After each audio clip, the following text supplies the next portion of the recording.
anunciado, vamos a conversar en los estudios con Juan Cheput, ex congresista de la República y ex ministro, para analizar la coyuntura política y ver un poco el panorama que nos ha dejado la última semana, una semana cargada de situaciones que ya son verdaderamente escandalosas, pero que, como lo hemos comentado al inicio del programa, no nos mueve ni un pelo a los peruanos. ¿Qué está pasando, Juan Cheput, con esta situación? Gracias por estar con nosotros, bienvenido. Muy buenos días, Paco. La situación es desconcertante, definitivamente, ¿no? Pero vemos como una espiral de caída sostenida desde hace mucho tiempo. Y lo más lamentable de todo es que yo creo que la sociedad peruana se está acostumbrando. Una de las cosas que yo he mencionado hace ya bastante tiempo es que Toledo tuvo 8% de popularidad, pero un mes. El siguiente mes saltó a 14, luego a 20. Entonces fue una situación excepcional que se solucionó con un cambio de gabinete, etcétera, etcétera. Sin embargo, hoy tenemos una situación sostenida de bajísima popularidad y con eso es literalmente imposible gobernar, porque la presidenta no tiene ningún liderazgo como para poder influenciar ni siquiera en su entorno más cercano. Estamos viendo lo que le pasa a su hermano. Y por otro lado tenemos un Congreso cuyo único punto de agenda es quedarse hasta el 2026. La señora Boluarte puede hacer lo que se le da la gana y el Congreso no la va a vacar. Entonces, mientras que sea útil, ¿no? Mientras que sea útil, esa situación es realmente insostenible. Y vemos el impacto. La pobreza se ha disparado, la delincuencia es un drama para todo el país, hay un desorden institucional, etcétera, etcétera, ¿no? Claro, ahora, ¿cuánto nos va a costar salir de esta situación? ¿Cuánto, digamos, en términos de impacto, ¿no? Y en términos de, incluso hasta monetarios, diría yo, nos va a costar salir de esta situación y salir de esta caquistocracia en la que estamos viviendo? Perfecto, ¿no? esa es la palabra. Mira, yo creo que va a ser muy difícil salir de esta situación, muy, muy difícil por una sencilla razón. El crimen organizado en todas sus dimensiones, minería ilegal, narcotráfico, ya sabe que puede penetrar los organismos políticos, ya sabe, ya aprendió. Y ya sabe también que parapetándose en el Congreso van a poder hacer lo que se le da la gana. Mira, una de las características perversas, nefastas de este Congreso es que son absolutamente indiferentes al reclamo de la opinión pública.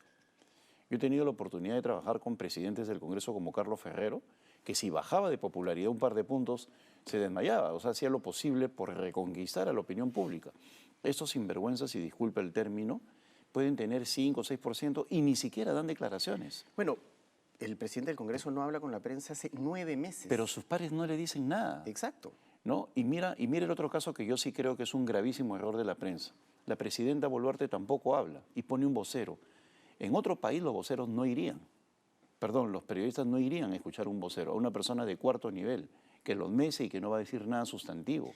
Claro, digamos que en países en donde existe la figura del vocero presidencial, como en Chile o en Estados Unidos, pero es constitucional, hay, digamos, exacto, hay un organismo, hay un organigrama, forman parte de un organigrama, tienen funciones específicas dentro del organigrama del Ejecutivo. Y responsabilidad incluso política. Tienen responsabilidad política y en el caso de Chile tienen rango de ministro, ¿no? Y en el caso de los Estados Unidos el secretario de ministro prensa. portavoz. Claro, y Camila Vallejo es la actual. Claro, y el secretario de prensa en los Estados Unidos es un secretario, es decir, tiene el rango, el speaker, que tiene el rango de casi ministro, ¿no? Como el secretario de Estado, el secretario de Defensa o cualquiera de las otros. Acá responde una maniobra evasiva, ¿no? Para que no dé la cara el premier y para que mucho menos la presidenta de la República.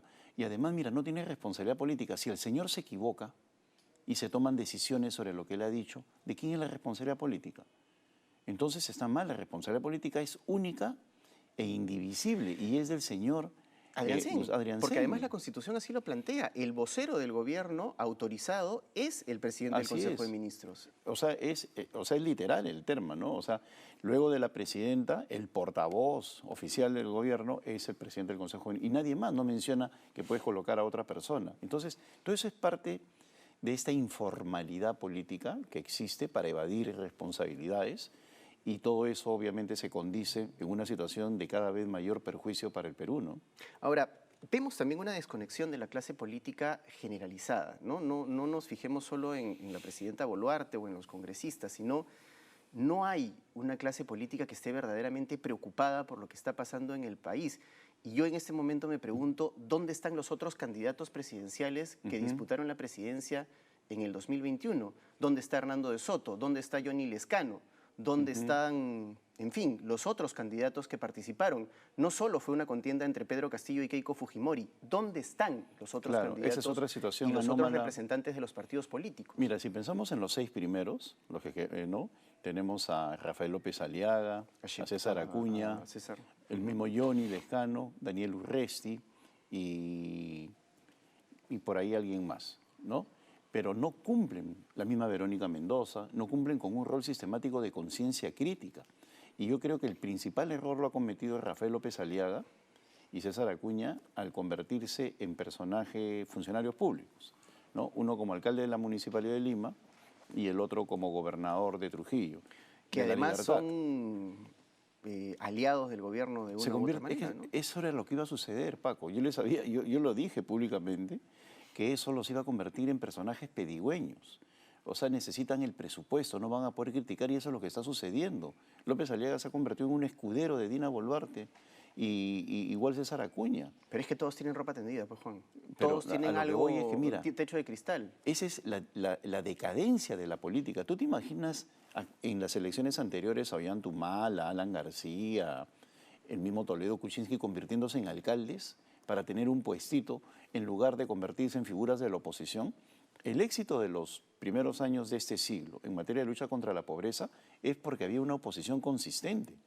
Toledo, que la encontró en 57 y la dejó en 42, y que tuvo los 60 meses de crecimiento igual que Alan García, tenían una oposición furibunda. Sí. Alejandro Toledo, la oposición de Alan García y del Parlamento con los apristas era realmente formidable.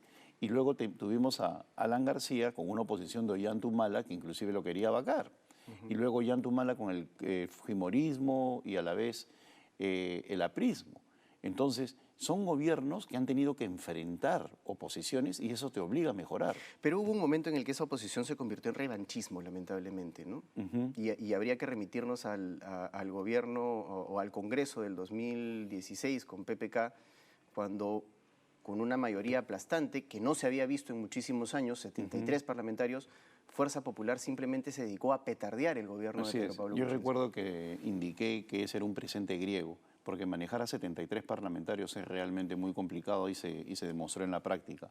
Y luego, como tú muy bien acabas de señalar, hubo un ánimo vindicativo, ¿no?, de revancha, y no se permitía ningún tipo de avance en el gobierno, pues se quería dar la imagen que el Congreso gobernaba. Y ahí se dieron una serie de medidas en ese Parlamento impulsados por una mayoría realmente hegemónica. Por ejemplo, impusieron a todos los miembros del Banco Central de Reserva. El gobierno no puso lo suyo, pero el Congreso, en lugar de hacer una repartición entre todas las fuerzas políticas como tradicionalmente se ha hecho, no impuso. Y todo lo que podía imponerse desde el Congreso lo hacía y al final cometen un gravísimo error. Recuerdo muy bien la reunión en la cual se les planteó que era un error de colocar como presidente del Congreso a Pedro Lechea en un momento de turbulencia política. Alguien que puede ser un buen empresario, un caballero, pero políticamente es nulo, no tiene experiencia en nada, y lo colocas en un momento de gran turbulencia política. Entonces ahí creo que ya fue el acabose. Ahora, lo que tú has mencionado es sumamente importante. Hay una desprofesionalización de la política, hay una suerte de que ahora político puede ser cualquiera. Que yo creo que es muy perjudicial para el desarrollo, valga la redundancia, político de nuestro país. Claro, inclusive se ha convertido en un elemento que te permite gozar de una mejor jubilación. O sea, personas que ya deberían, que terminan de ser generales, almirantes, escogen el Congreso para tener 2 sueldos. ¿No? Como es además ilegal, pero en fin. Es ilegal, se claro. encontrado la manera de vamos a ver eso. Yo no creo en esas personas que descubren su vocación pues a los 70 años, ¿no?, después de haber sido curas, deportistas, militares, almirantes, ¿no? O sea, eso no existe. Y como tú bien señalas, hay una desprofesionalización. Y eso tiene que ver con una falta de vocación, con un alejamiento de los jóvenes de la política, una falta de trabajo de los partidos para poder conquistar a la juventud. La juventud ve otros mecanismos de inserción en la sociedad como las ONGs, el activismo en diversas facetas, pero no milita porque A diferencia de antes, en que el partido político no solamente te ofrecía una ideología, sino un mundo, ¿no? Donde te desarrollabas, tú conocías a tu enamorada en el partido, estudiabas en el partido, hacía una serie. Hoy en día hay una completa separación social de los jóvenes, ¿no? Entonces, y eso no es un fenómeno mundial, ¿ah? O sea, el activismo político, la invitación a los jóvenes es exitosa. Yo voy a Colombia y veo los partidos llenos. En Chile, acá no existe ese liderazgo. Yo creo que tiene que ver la ley también porque ha convertido en empleados, en burocracias a los partidos políticos. Hoy día tienen un gerente general, tienen una persona que gana 20.000 soles mensuales, según lo que hemos visto en el periódico, que les pagan con el financiamiento público de partidos, y tienes entonces una dirigencia remunerada. Esa dirigencia jamás se va a enfrentar a su líder porque pierde el trabajo, porque son remunerados, pierden dejan de ser secretarios de organización, gerentes generales, y por eso vemos la mediocridad en la mayoría de partidos políticos. Pero además vemos partidos políticos que además no tienen, digamos, una base, no hay un cimiento, no hay una formación ideológica, no hay un ideario, no hay una creencia sólida ideológicamente hablando, sino son clubes de patas prácticamente. Así es. Partidos cascarones que se Asociación de forman para interesados. llegar al poder, ya sea una alcaldía, un gobierno regional, la presidencia de la República o el Congreso, y de ahí se diluye. Pero ahí estamos viendo precisamente lo que comentábamos hace un rato. ¿Dónde están el resto de candidatos? Hemos tenido 19 candidatos presidenciales en la última elección y probablemente, más allá de Verónica Mendoza, Keiko Fujimori y Rafael López Aliaga o Acuña, que como tú bien has mencionado, se han convertido en funcionarios públicos, no hay voces de estos otros candidatos. ¿Dónde están? Y como dice Levitsky, ¿no? Es fundamental la oposición en democracia. Fundamental, si no se debilita la democracia. Y en esos momentos tú ves un Congreso complaciente, el órgano por excelencia donde se debería hacer control político no existe en el Perú. Hoy día mismo están de viaje el premier, Gustavo Adrianzen, y el ministro de Justicia, en momentos en los cuales hay una crisis política en el Perú.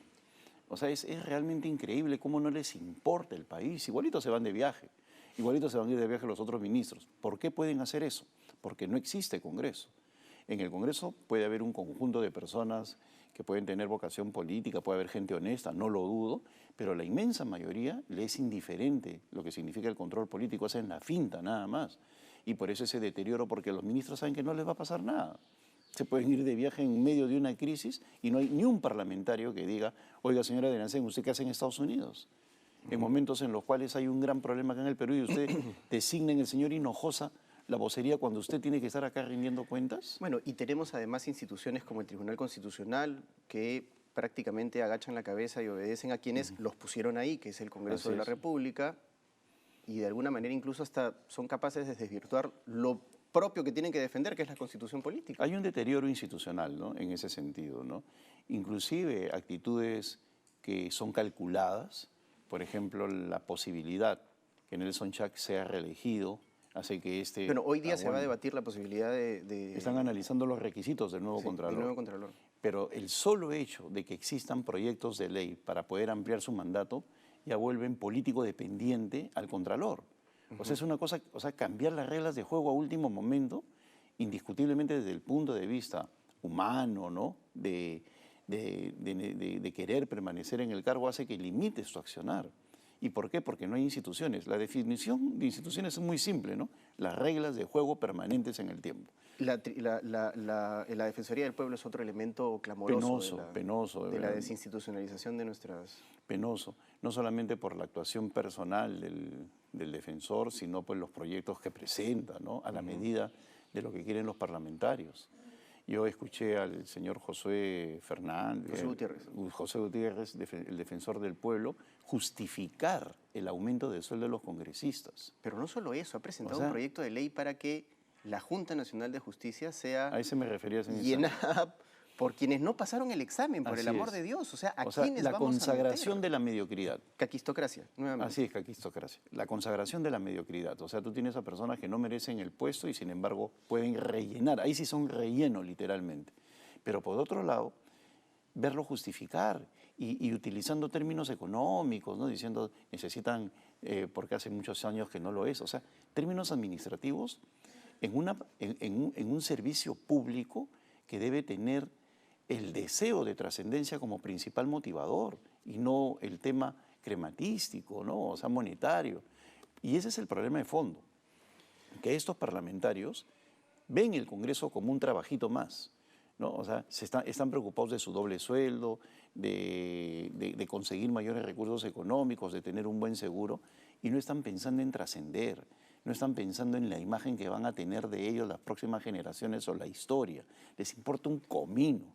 O sea, es un parlamento, y vuelvo a repetir, con muy pocas excepciones, serán 5 o 6, que está tratando de honrar su función, ¿no? Y en ese sentido hay parlamentarias como, mira, ella está en la orilla opuesta a lo que yo tengo como idea, pero veo el trabajo, por ejemplo, de Sigrid Bazán, para mencionar un ejemplo que es de excepción, o de Carlos Anderson, ¿no? O sea, que están de acuerdo a lo que... Flor Pablo, Susel Paredes, en fin, nombres que podríamos rescatar de en medio de los 130 que algo hacen en su soledad. En el caso de Susel Paredes yo no estoy tan de acuerdo porque le ha hecho mucho daño también con sus acciones públicas a algunas poses un poco vulgares, ¿no? Que estoy en desacuerdo. Pero en el caso de Sigrid Bazán, por ejemplo, dedicada a sus votantes, o Carlos Anderson a los temas económicos, y podríamos mencionar de repente más, pero la gran mayoría son personas que lamentablemente deshonran la función pública, ¿no? Hablemos de la debilidad del gobierno, algo que mencionó el ministro Arista y por lo cual recibió un apanado generalizado de prácticamente todo el gabinete y una cuadrada pública de la presidenta de la República que dijo que no era un gobierno débil, que es cierto que no tenía bancada, pero que tenía muchos amigos en el Congreso. Entonces no es un gobierno débil, es un gobierno cómplice. Es peor todavía. La función del Ejecutivo no es tener pinquis, amiguitos en el Congreso. Desde que existe la separación de poderes, ese control mutuo, ese enfrentamiento mutuo genera una mejor posición. Y ejemplos saltan a la vista. ¿Cómo van a ser tus amigos, ¿no? Aquellas personas que tú le dices que no salga adelante esta ley, en 7, en 8 oportunidades observas la ley y el Congreso se zurra en tu pedido, ¿no? Y saca adelante la ley por insistencia? Y la respuesta del ministro es no, costo-beneficio no hemos observado, ¿no? Tanto Arista como los anteriores, mudos, ni participan en el debate. En el tema de minería ilegal, ¿qué dijo el señor Rómulo Mucho? En los temas de economía, ¿qué dijo el señor José Arista? Nada. Lo último que dijo Arista es, no queremos confrontaciones. La ministra de Agricultura y la ministra de Medio Ambiente, ¿qué dijeron sobre la ley antiforestal? Por el Así amor es, de Dios, nada, no han dicho nada. Nada. Y que está haciendo tanto daño ya en estos momentos. Y mira el terrible daño que hacen. Supongamos que una empresa, bajo el ámbito de esa ley, coge un terreno. Luego se cambia la ley, pero ya no le puedes quitar ese espacio. Entonces están en un proceso, en una vorágine destructora de la Amazonía, que es realmente impresionante. Y lo peor de todo, se aprobó entre gallos y medianoche, y así de una manera impresionante. Luego han utilizado la comisión permanente para aprobar leyes a la medida sin discusión. Mira, la comisión permanente tiene 30 personas. Para que funcione necesitas un quórum de la mitad más uno, o sea, 16. Supongamos que van los 16, ¿no? Y no van más. Esos 16 para aprobar una ley necesitarías 9 votos. Con 9 votos sacas una ley. Entonces, tú ves la agenda de la comisión permanente siempre ha sido excepcional, pero con este Congreso tú tenías varias páginas en la agenda. ¿Por qué? Porque con 9 votos aprobadas, o sea, como si fuera una mesa de partes. Y eso, lamentablemente, es tanta la vorágine de incorrecciones que ya se te hace difícil hacerle el seguimiento y criticarlos, pero ese es el problema cuando tampoco hay oposición interna, ¿no? Porque dentro de un parlamento hay control político también entre pares. Pero si tú ves que todos son amigos, el caso de los mochasueldos es lo más patético. Yo creo que ahí hay no 6 ni 10 mochasueldos, sino más de 100, porque no puede ser que no surja ni una sola voz a cuestionar lo que están haciendo con los sueldos de sus trabajadores. Sin ir muy lejos, ayer se ha revelado que la congresista Isabel Chabelita, ¿no? También, al igual que Darwin Espinosa, utiliza recursos públicos para mover su propio partido, ¿no? Entonces, ¿de qué estamos hablando? Estamos hablando de parlamentarios que en lugar de ocuparse de legislar para los peruanos, de representar, que esa es una de sus principales labores, además constitucionales, están festinándose el Así es, y es lo que tú decías al inicio de esta conversación, en mención a lo que dijo Gustavo, ¿no? O sea, ya derecha e izquierda, por donde mires, es la misma situación, ¿no? O sea, la corrupción está en todas partes, es ambidextra, como bien señalaste. Y es decepcionante, porque no sabes a dónde mirar, que ese es otro de los grandes problemas de la actualidad en el Perú, que tú no sabes quién tiene la razón. O sea, por ejemplo, analicemos el Yo Ministerio creo que el Público. problema es que todos quieren tener la razón, más bien. Claro, ¿no? pero Y ¿eso a no qué nos lleva? estamos escuchando. Pero pensemos en el ciudadano. No, tú eres un periodista informado, Paco. Yo, un político que consume política. Pero pensemos en el ciudadano. El ciudadano que empieza a mirar la pugna que hay en el Ministerio Público, ¿qué piensa? Hoy día escucha a Patricia Benavides, mañana escucha al doctor Villanueva, pasado mañana escucha a los anteriores y dice, Dios mío, ¿quién tiene la razón? O sea, lo peor es que no sabes. Y no solamente en ese ámbito, llegas al Congreso y ves eso, te espantas, entonces, ¿qué es lo que sucede algo? ¿Qué es lo que sucede hoy? Algo que todavía no está apareciendo en las encuestas, pero que sí se está conversando a nivel técnico, ¿no? El desprecio por la política. Los ciudadanos ya no quieren saber nada con este conjunto de personas, no esperan nada. Es como cuando tienes un familiar que ya optó por la vida descarrilada y simplemente ya dice, ya pobrecito, déjalo, ¿no? Entonces, como somos una familia todos los peruanos, tú ves un sector político del cual ya no esperan nada. Mira, es totalmente inusual pues, que el presidente del Congreso se pase 11 meses o 10 meses sin dar una declaración pública. Eso no sucedería en ningún país del Ni mundo. siquiera una conferencia de prensa, ¿no? Yo he tenido la oportunidad de trabajar como cronista parlamentario muchos Claro. años. He trabajado con distintos presidentes del Parlamento. Los he visto comunicarse de maneras muy diversas porque, claro, cada funcionario tiene su tiene estilo. su estilo y su manera. Pero es increíble que ni siquiera un comunicado de prensa en 11 meses de este señor hacia quienes debería rendir cuentas. Así Finalmente es el presidente, no es un rey, es el presidente del Congreso de la República, Mira, que debería informar mira periódicamente. y mira el nivel de devaluación de la política. El presidente Adrián Sen la semana pasada regresa de viaje y se va, y lo anuncian, ¿no? Está reuniéndose en estos momentos con el presidente del Congreso. Entonces yo dije, estarán viendo pues la delegación de facultades, ¿no? Que estarán viendo una cosa importante. Cuando sale, el premier dice, me acabo de reunir con todos los alcaldes del Cusco que han sido invitados por el presidente del Congreso para tratar de declararlos en emergencia. O sea, ¿qué es eso?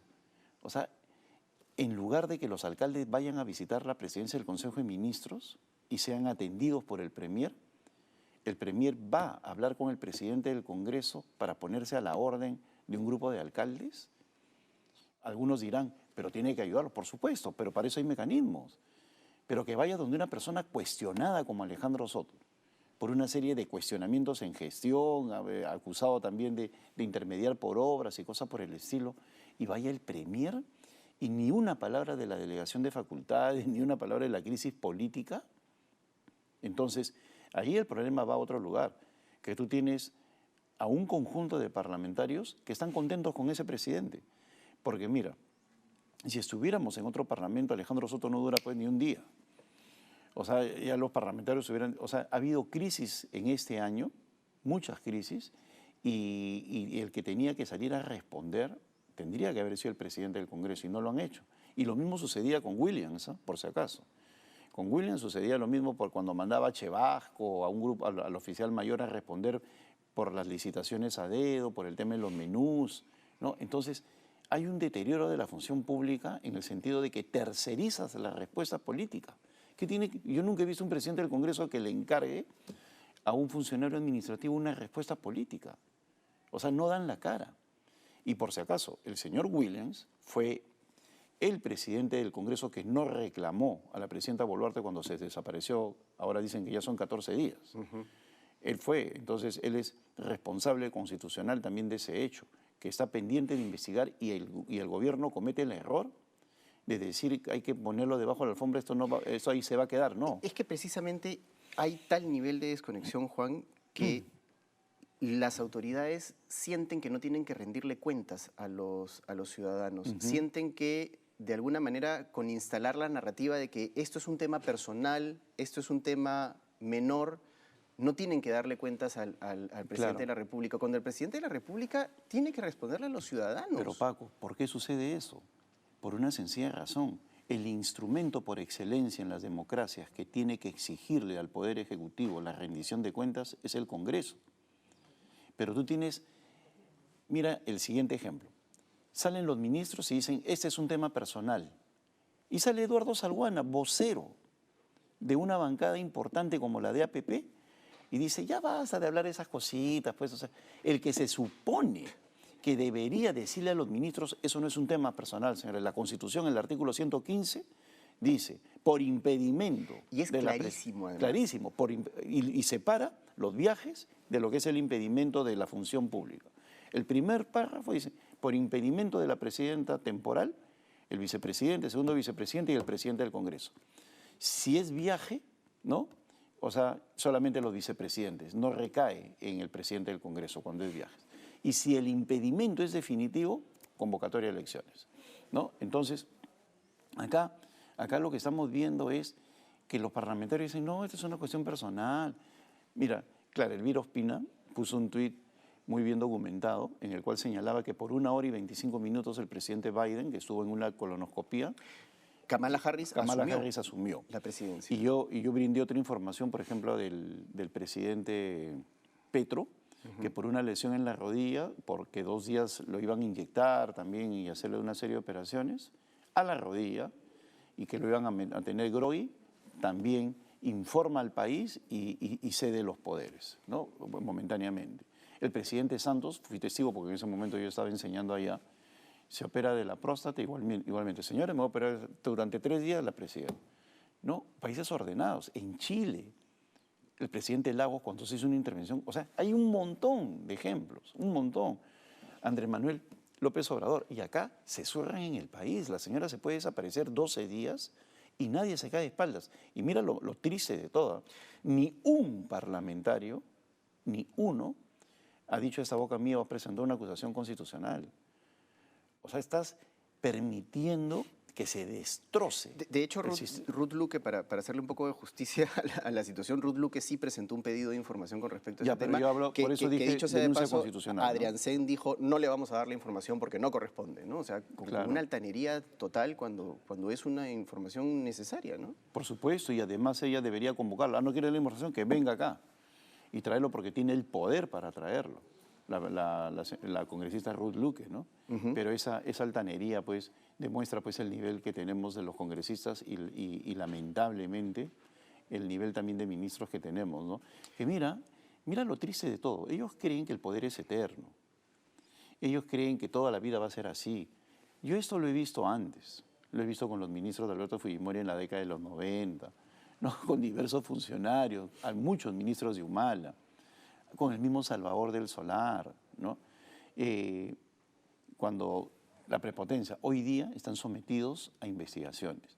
Más allá de si es correcta o incorrecta, ellos creen que no van a ser investigados. Y yo creo, como me decía un amigo político, que con el próximo Congreso se podría dar por primera vez en la historia del Perú acusaciones constitucionales contra todo un parlamento, el anterior. Así es. Porque no están cumpliendo su función.